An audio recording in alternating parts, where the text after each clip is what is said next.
Bom dia, tudo bem com vocês? Espero que sim.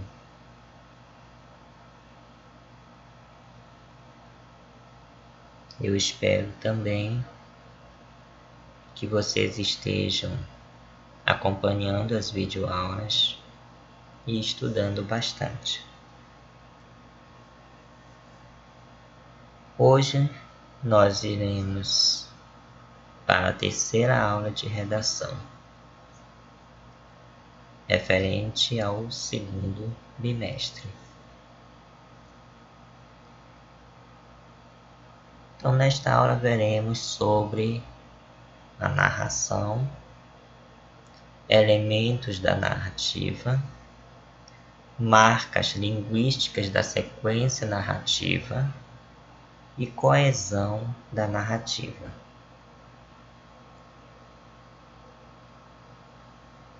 Na nossa primeira aula de redação do segundo bimestre, nós vimos sequências discursivas.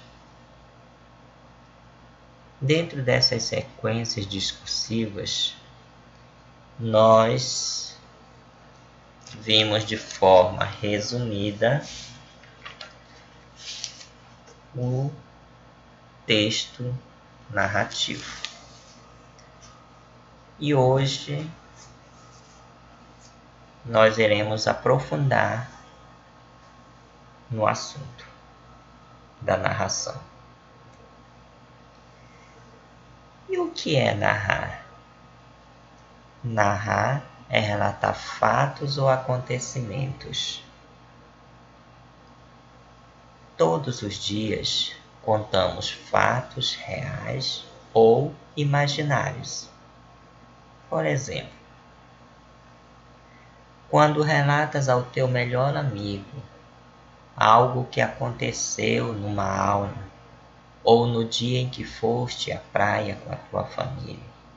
Nestes casos, estás a fazer uma narrativa oral. Então, diariamente, nós praticamos a narrativa oral.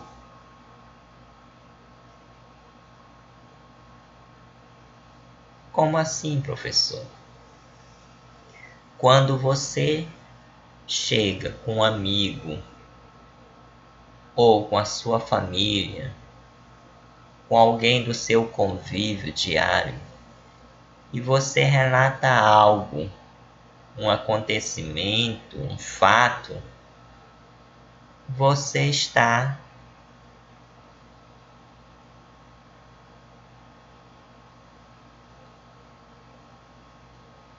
de fato narrando de modo oral.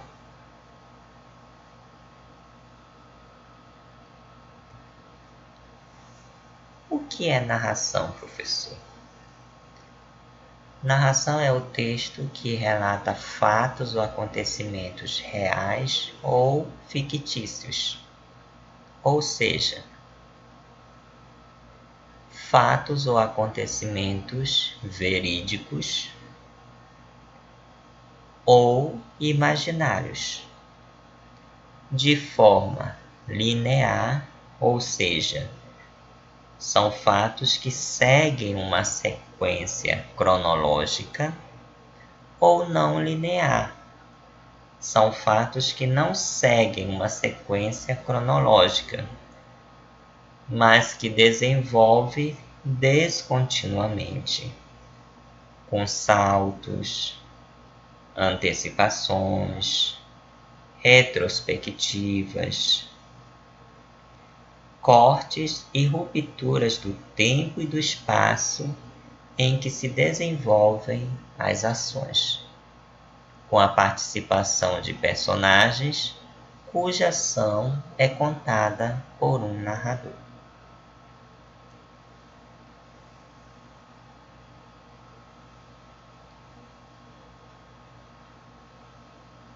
Então aqui nós temos a obra o Olhai os Lírios do Campo, do autor Érico Veríssimo.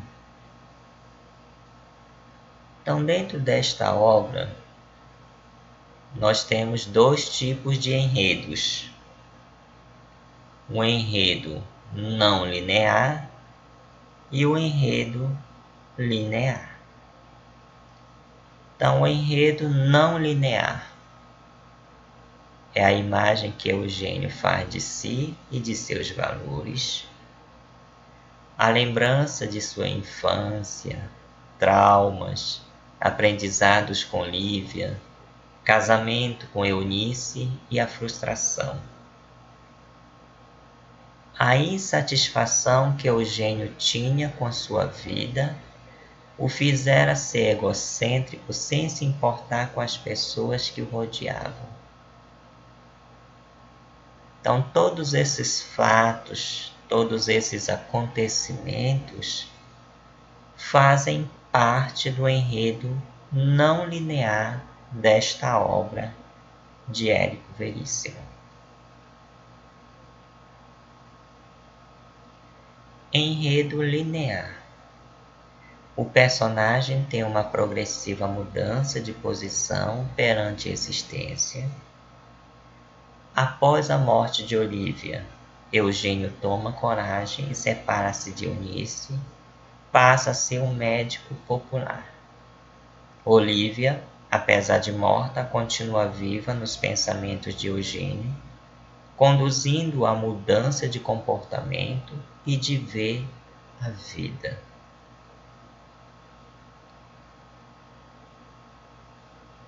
Então percebe-se aqui que todos esses fatos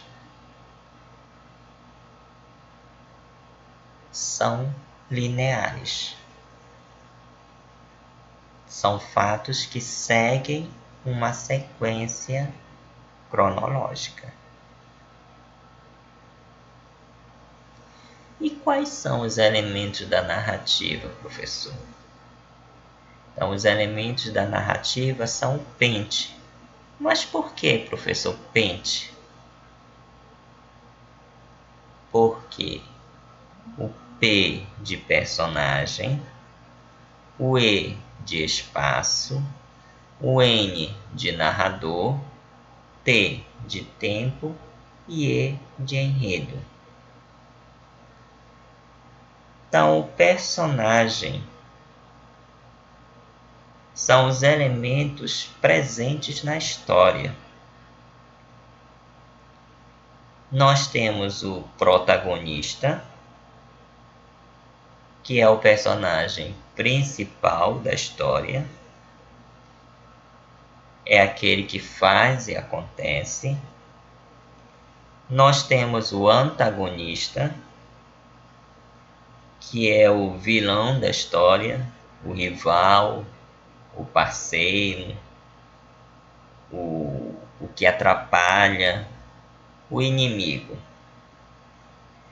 Nós temos os personagens secundários, coadjuvante, que serve para roubar a cena e encaixar no enredo, na trama, na história.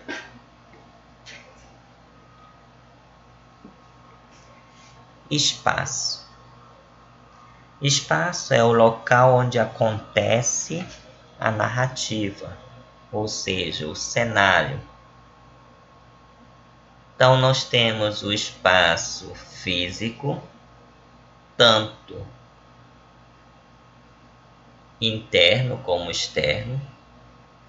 Nós podemos citar como ambiente o alto mar, um elevador, uma cidade, um campo, uma floresta, um quarto, uma nuvem, um fundo do oceano, um outro planeta. Nós temos também o espaço social, que faz parte do círculo social, uma cultura, juventude, a classe social entre o rico e o pobre.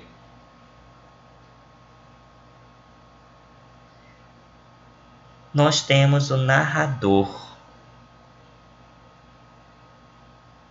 O narrador é a voz do texto. Ele pode estar na primeira pessoa ou na terceira pessoa. Então nós temos o narrador personagem, que faz parte da história. Então ele vai narrar a história e também fazer parte da história. Então ele está na primeira pessoa. Nós temos o narrador observador. O narrador observador, ele não atua na história. É a voz que conta a história a partir da observação.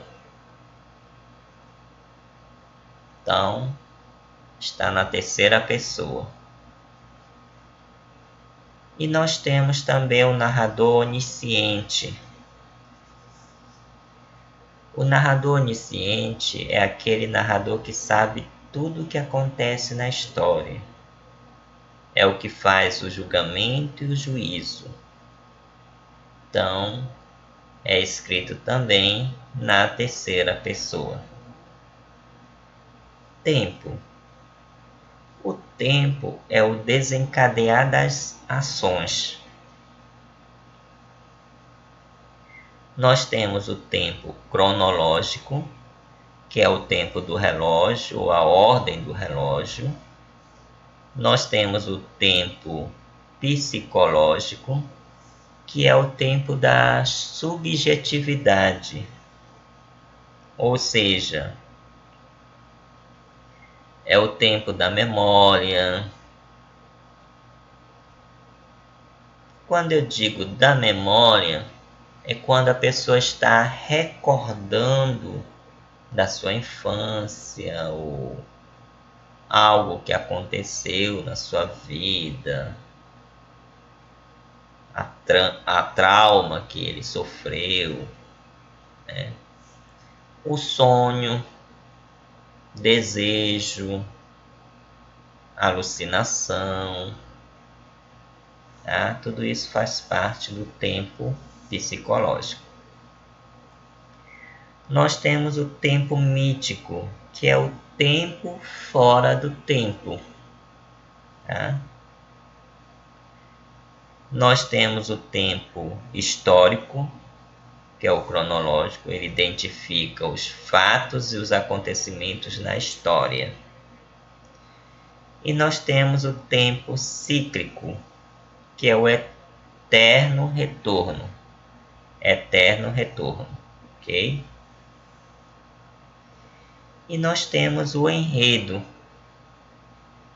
que é a ação, o tema da obra, né? É o esqueleto de uma narrativa.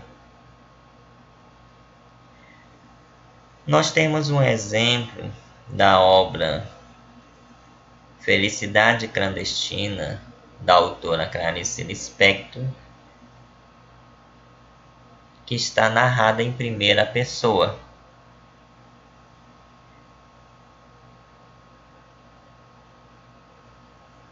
Diz assim: na minha ânsia de ler, eu nem notava as humilhações a que ela me submetia. Continuava a implorar-lhe emprestados os livros que ela não lia. Disse-me que eu passasse pela sua casa no dia seguinte. Então percebe-se nesse texto que é a presença da primeira pessoa, certo? Razão esta do texto está narrado em primeira pessoa.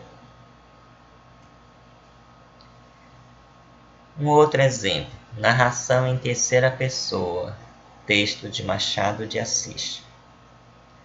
Camilo não acreditava em nada. Por quê? Não poderia dizer, não possuía um só argumento. Limitava-se a negar tudo. E digo mal, porque negar é ainda afirmar. E ele não formulava incredulidade. Diante do mistério, contentou-se em levantar os ombros e foi andando. Então aqui a expressão Camilo não acreditava em nada está em terceira pessoa. Eu estou utilizando o nome do personagem, certo? O enredo, ele é dividido em 5. Nós temos a situação inicial ou apresentação. Nós temos a complicação ou conflito. Nós temos o desenvolvimento. Depois, o clímax e o desfecho. Um enredo. O que é um enredo? É o conjunto de fatos ligados entre si que fundamentam a ação de um texto narrativo. O enredo pode ser organizado de diversas formas. Observe a seguir a organização mais comum. Então, dentro de um texto narrativo, nós temos a situação inicial, ou seja, a apresentação. Então, aqui o narrador ele vai apresentar as personagens, o tempo e o espaço da narrativa. É a introdução do texto narrativo. Estabelecimento de um conflito. Surge uma situação a ser resolvida, que quebra a estabilidade de personagens e acontecimentos. Então, aqui no conflito ou na complicação, ele modifica a situação inicial dos personagens, ou seja, ele inicia a ação. Desenvolvimento. Busca de solução do conflito. Então, aqui no desenvolvimento, é como essa situação ela é desenvolvida, de forma que os personagens eles vão tentar solucionar um conflito. Clímax.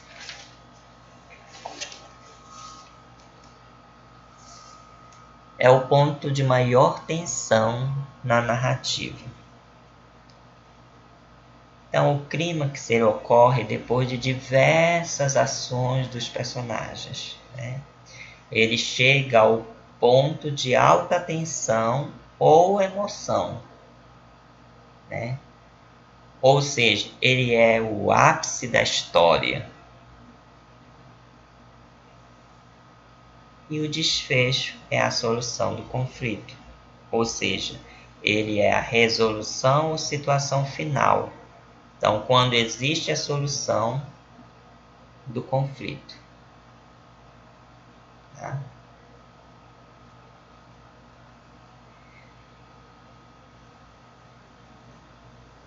Coesão da narrativa.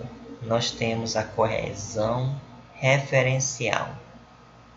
A coesão referencial é estabelecida por meio de expressões que retomam ou antecipam ideias mencionadas no texto, estando intimamente relacionada com as regras de repetição e da progressão.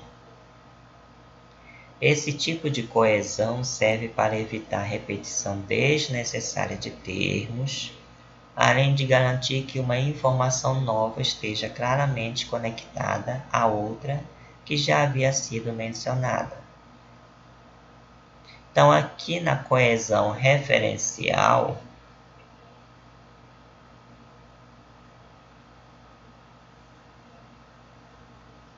ela serve para evitar repetições exageradas.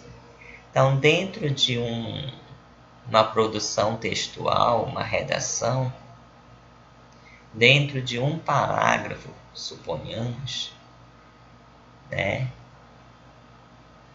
Então, devemos ter o máximo cuidado para não repetir a mesma palavra, o mesmo termo várias vezes. Então, em vez de você repetir este termo, esta palavra, você deve substituí-la por pronomes, por advérbios, por formas nominais, por elipses, por sinônimos, né? Definições. Enfim, são inúmeros mecanismos que nós temos dentro da gramática e que é necessário utilizarmos dentro de um texto, dentro de uma produção textual. Coesão sequencial. Trata-se de estabelecer relações lógicas entre as ideias do texto. Para isso, utilizamos os chamados conectivos, principalmente preposições e conjunções. É responsável por dar continuidade às partes do texto, estabelecendo as ligações. Então, como sempre, eu venho pedindo a cada um de vocês.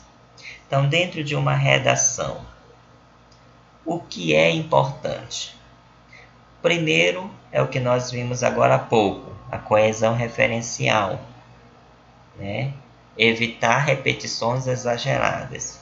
Então, no lugar de repetir os termos, eu devo substituí-las. Na coesão sequencial, aqui, quando você está produzindo um texto, escrevendo um texto, o que as pessoas mais pecam dentro de um texto são o uso de conectivos, tanto de preposições como conjunções, em que há várias conjunções dentro da gramática. No entanto,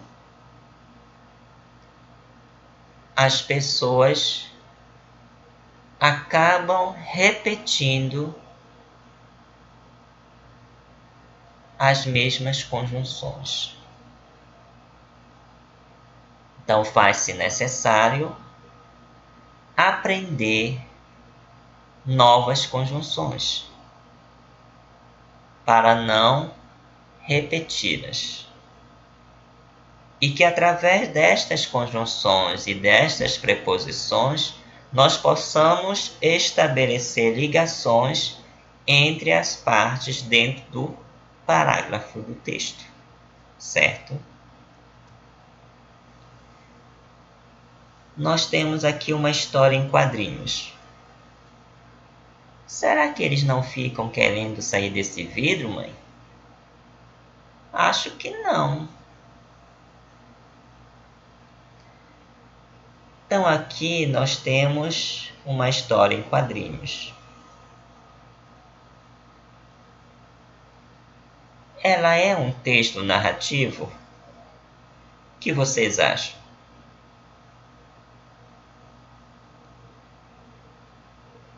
ela é um texto narrativo, porque alguma coisa acontece numa determinada sequência com alguns personagens. Então a história ela é contada por meio de quadros que combinam imagens e falas. O principal personagem da história é Surya, e a principal ação ocorrida pela personagem é uma visita ao aquário.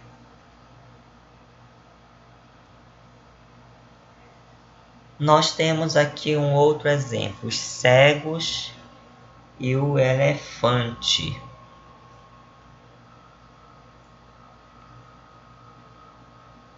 Diz assim: numa cidade da Índia viviam 7 sábios cegos. Como seus conselhos eram sempre excelentes, todas as pessoas que tinham problemas os consultavam.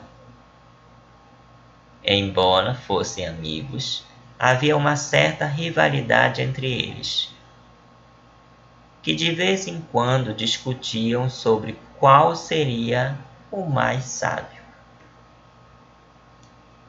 Certa noite, depois de muito debaterem acerca da verdade da vida e não chegarem a um acordo, o 7º sábio ficou tão aborrecido que resolveu ir morar sozinho numa caverna da montanha.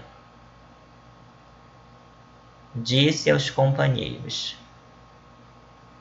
somos cegos para que possamos ouvir melhor e compreender melhor que as outras pessoas a verdade da vida. E em vez de aconselhar os necessitados, vocês ficam aí brigando como se quisessem ganhar uma competição. Não aguento mais, vou-me embora.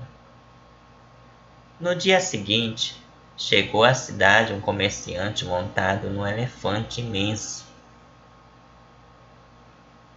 Os cegos jamais haviam tocado nesse animal e correram para a rua ao encontro dele.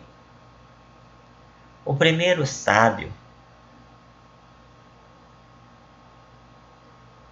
apalpou a barriga do bicho e declarou: trata-se de um ser gigantesco e muito forte.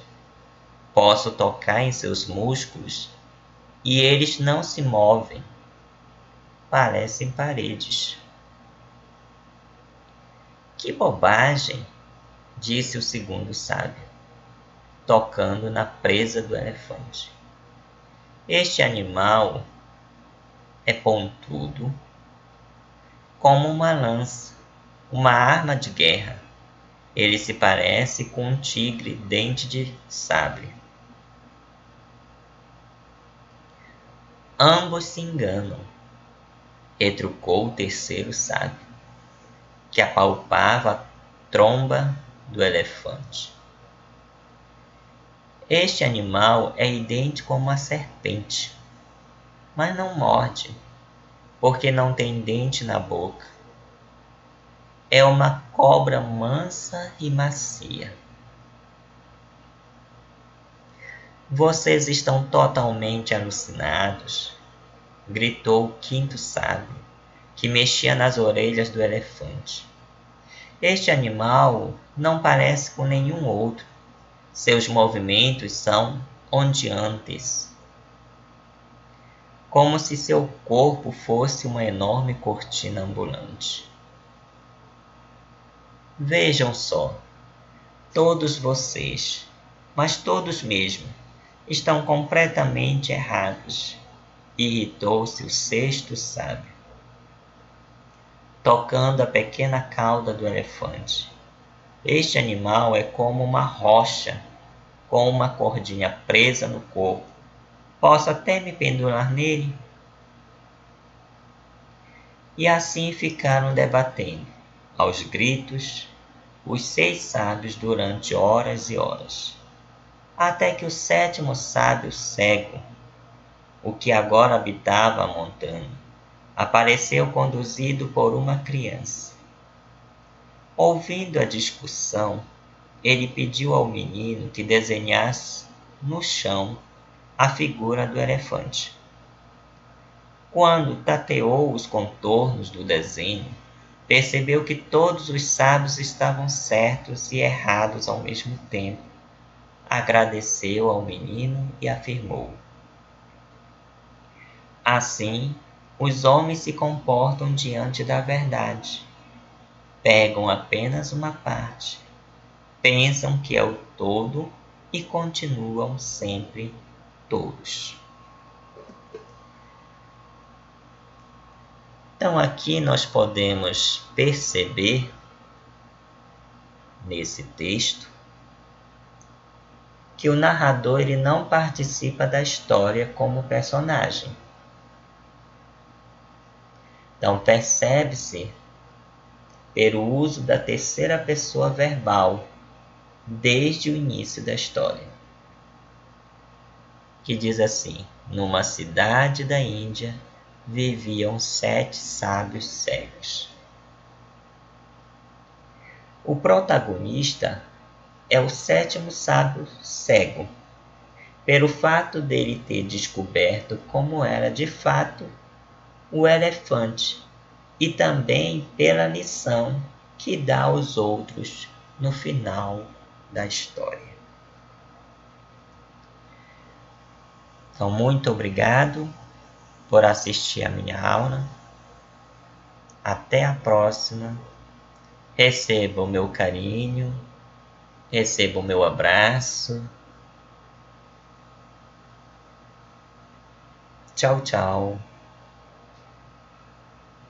Bons estudos.